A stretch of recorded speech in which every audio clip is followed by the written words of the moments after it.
Assalamualaikum warahmatullahi wabarakatuh. Selamat pagi semuanya. Hari ini kita akan membahas tentang besaran pokok dan pengukurannya. Nah, ini adalah pertemuan kedua ya dengan saya Wiwi Adawiyah SPD. Lanjut, untuk materinya ada satuan metrik, besaran pokok, dan pengukurannya. Satuan metrik ini ada satuan massa dan satuan panjang ya. Saya ambil contohnya bahwa ada satuan massa yaitu ada kilogram, hektogram, dekagram, gram, desigram, sentigram, dan miligram. Nah, untuk contohnya itu ada 1 kilogram berapa gram, itu adalah 1000 gram. Nah, 1000 gram itu kenapa? Karena dia turun 3 tingkat, artinya dikali 1000. Untuk 100 mg berapa kilogram, itu adalah 0,1 kilogram. Karena naik 3 tingkat ya, sehingga dibagi 1000. Lalu untuk 1 cm ke desigram berapa? 0,1, karena dia naik 1 tingkat lalu dibagi 10. Jadi setiap naik 1 tingkat itu dibagi 10, tapi setiap turun 1 tingkat itu adalah dikalikan 10. Nah, begitu juga dengan satuan massa. Satuan massa ini setiap turun 1 tingkat itu dikalikan 10 juga. Nah, begitu pula ketika naik 1 tingkat dibagi 10. Ini sudah kita sedikit bahas ya di pertemuan kemarin, pertemuan pertama. Untuk panjang, satuan panjang ada kilometer, hektometer, dekameter, meter, desimeter, sentimeter, dan milimeter. Ini adalah satuan dari panjang. Bisa kalian lihat di sebelah kanan kalian. Dengan contoh bahwa berapa 1 cm berapa milimeter, itu adalah 10 mm karena dia turun 1 tingkat, artinya dikalikan 10.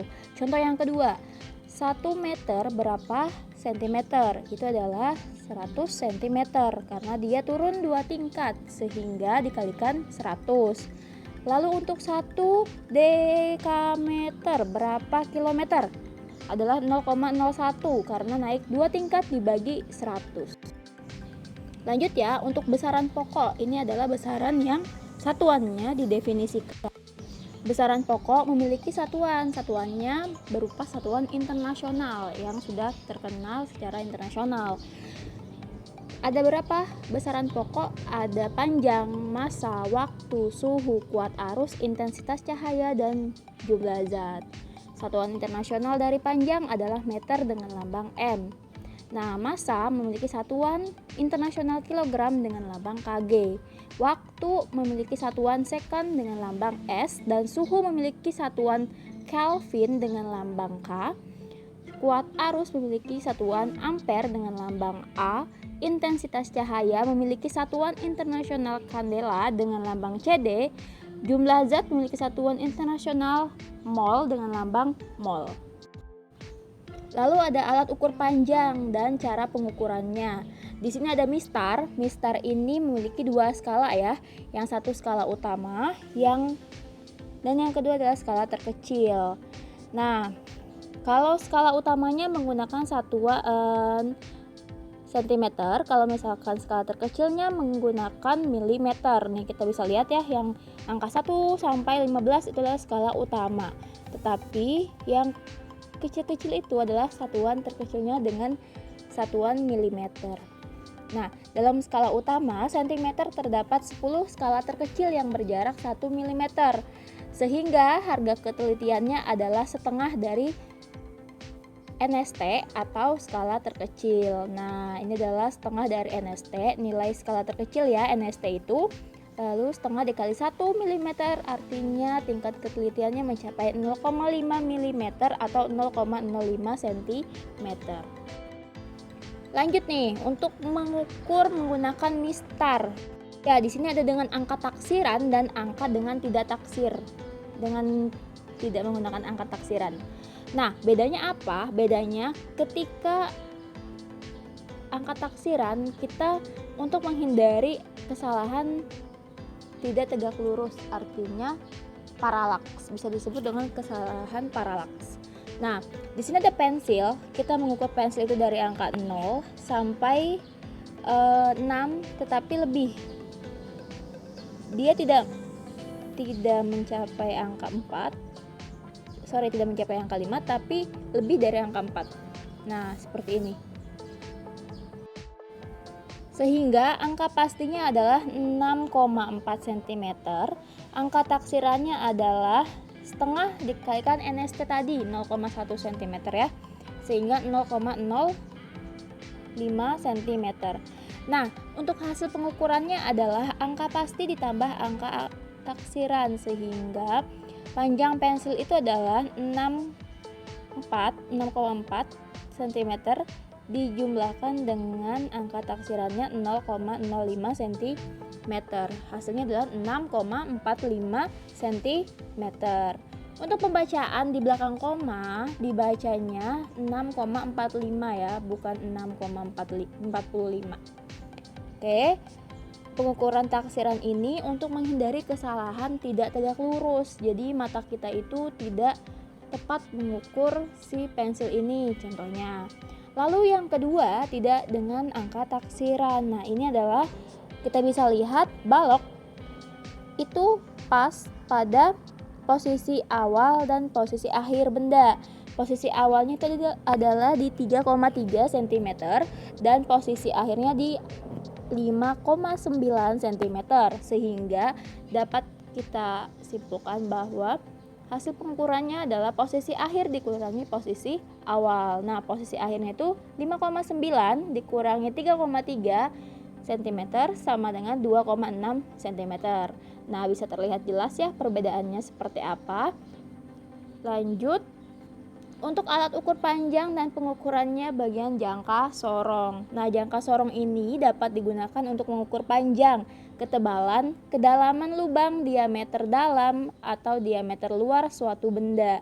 Nah, jangka sorong ini juga memiliki dua skala yaitu skala utama dan skala pendek yang disebut dengan skala Nonius atau Vernier.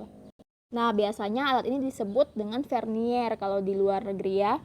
Lanjut, panjang dari 10 skala pada skala Nonius, jangka sorong adalah 9,9 mm.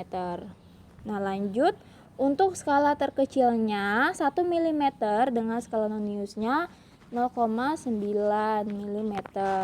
Lalu didapatkan nilai 0,1 mm sebagai nilai NST atau skala terkecil, nilai skala terkecil dari jangka sorong. Sedangkan untuk ketelitiannya adalah setengah dari NST-nya, yaitu setengah dikalikan 0,1 mm sama dengan 0,05 mm atau 0,005 cm. Nah, bisa kalian lihat gambar jangka sorong di sebelah kiri yang sedang mengukur suatu benda bulat ya. Lalu di sebelah kanannya itu terpapar skala Nonius dan skala utamanya. Jadi ada skala utama, ada skala Nonius, dan ada terbentuk garis lurus. Nah, nanti garis lurusnya itu untuk mengukur nilai dari skala Noniusnya. Nanti kalau untuk skala utama nih, misalkan ada angka 2 nih, 2 dan 1 ya, 1 garis. Nah, itu sampai bertemu angka 0. Nah, itu adalah nilai skala utamanya, jadi 2,1 seperti itu. Nah, ini adalah penampakan atau bisa dilihat gambar dari jangka sorong. Nah, ada rahang dalam, rahang luar, skrup pengunci, skala inci, skala sentimeter, pengukur kedalaman, skala Nonius atau Vernier. Nah, untuk rahang dalam itu biasanya untuk mengukur cincin, diameter cincin ya. Kalau untuk rahang luar itu biasanya untuk mengukur diameter luar cincin. Jadi beda nanti. Nah, ada cara untuk membaca jangka sorong. Nih, kita bisa lihat bendanya. Kita untuk mengukur biasanya ketebalan ya. Nomor 1. Lihat angka yang ada di skala utama atau main scale. Nah, skala utama ini yang ada tulisan sentimeternya ya, yang sejajar, yang ada tangan orangnya. Lalu dia menunjukkan angka 1,1 karena 0 pada skala Vernier ditunjukkan setelah angka 1,1 cm pada skala utama. Bisa kita lihat tangan yang pertama yang paling sebelah kiri yang menunjukkan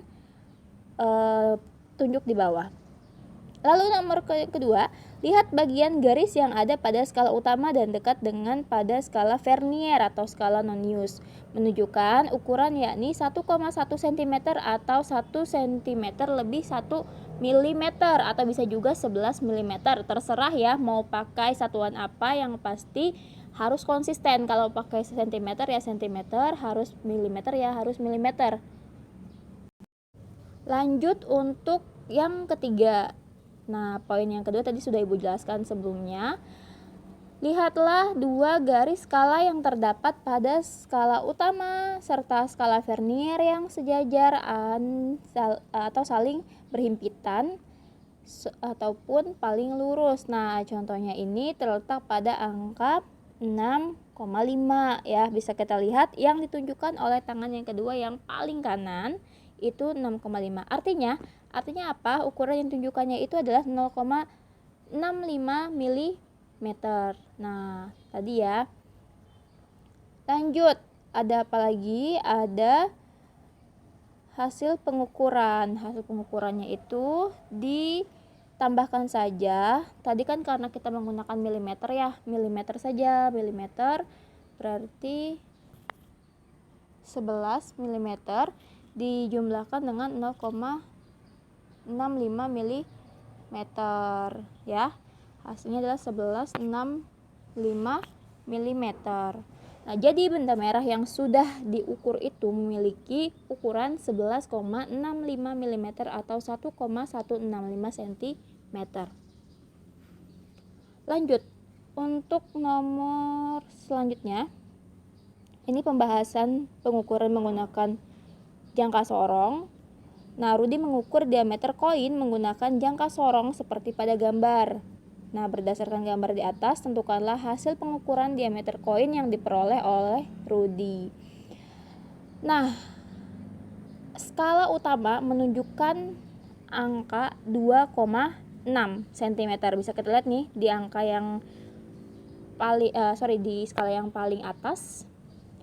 Lalu di skala nonius itu berhimpit ya, maksudnya garisnya itu lurus antara skala utama dan skala noniusnya itu adalah di angka 6. Artinya 6 dikalikan 0,01 cm jadi 0,06 cm ya. Nah, hasil pengukurannya karena ini menggunakan cm, kita harus konsisten lagi-lagi untuk menggunakan cm. 2,6 ditambahkan 0,06 cm, hasilnya adalah 2,66 cm. Oke, sampai sini paham ya? Lanjut ke mikrometer sekrup. Nah, biasanya digunakan untuk mengukur ketebalan benda yang sangat tipis seperti kertas, koin, atau seng. Nah, sama halnya dengan jangka sorong nih, mikrometer sekrup juga memiliki skala utama dan skala nonius. Nah, kalau misalkan skala utama itu ada di selubung dalam, nonius itu ada di selubung luar. Nonius pada mikrometer sekrup terdiri dari 50 skala. Jika diputar, satu putaran penuh akan bergeser sejauh 0,5 mm. Nah, pada skala utamanya. Sehingga panjang satu skala pada skala nonius mikrometer sekrup adalah 0,5 mm per 50 skala atau 0,01 mm atau 0,001 cm. Dan Ibu harap untuk nilai skala terkecil per setiap alat ukur, contohnya mistar, jangka sorong, mikrometer sekrup itu harus dicatat ya untuk kalian, nanti akan sering ditanyakan di soal. Begitu pula untuk nama-nama dan satuan-satuan dari besaran pokok itu diarsipkan di buku kalian. Oke, lanjut. Nah, sehingga nilai skala terkecil dapat diukur dengan ketelitiannya. Nih, tingkat angka ketelitiannya adalah setengah dari NST, setengah dari 0,01 mm atau 0,005 mm atau 0,0005 cm. Nah, sebelah kiri bisa dilihat ini ada gambar mikrometer sekrup dan sebelah kanan ada keterangannya. Ada landasan poros, ada porosnya. Nanti ini untuk mengukurnya ya. Landasan poros ini bisa di-adjust, maksudnya di-adjust itu disesuaikan dengan bentuk bendanya. Nah, ada selubung dalam, ada selubung luar. Nah, ini adalah skala utama nih kalau selubung dalam. Selubung luar itu skala Nonius. Ada roda bergigi, ada kunci poros, dan bingkai. Nanti ketika diukur nanti akan dikunci dulu nih supaya bendanya tidak bergerak. Seperti itu. Ini adalah gambar 1 dan gambar 2. Nah, gambar 1 ini contoh soal yang pertama ya. Skala utama dan skala Nonius. Nah, skala utamanya itu 3,5 mm dan skala Noniusnya menunjukkan di angka 20. 20 dikali 0,01 sehingga sama dengan 0,2 mm. Nah, hasilnya adalah 3,5 ditambah 0,2 hasilnya 3,7 mm. Lanjut ke soal yang kedua ya, yaitu dengan persamaan yang sama, skala utama dijumlahkan dengan skala Nonius. Nah, utamanya kita dapat di sini di gambar yang kedua 6,5 mm. Nah, skala Noniusnya adalah 9. Di sini 9 dikali nilai skala terkecil NST-nya 0,01 sehingga 0,09 mm. Nah, hasil dari pengukurannya adalah 6,5 ditambah 0,09 sama dengan 6,59 mm. Oke, cukup sekian penjelasan dari Ibu. Untuk soal silahkan cek di deskripsi. Terima kasih atas perhatiannya. Wassalamualaikum warahmatullahi wabarakatuh.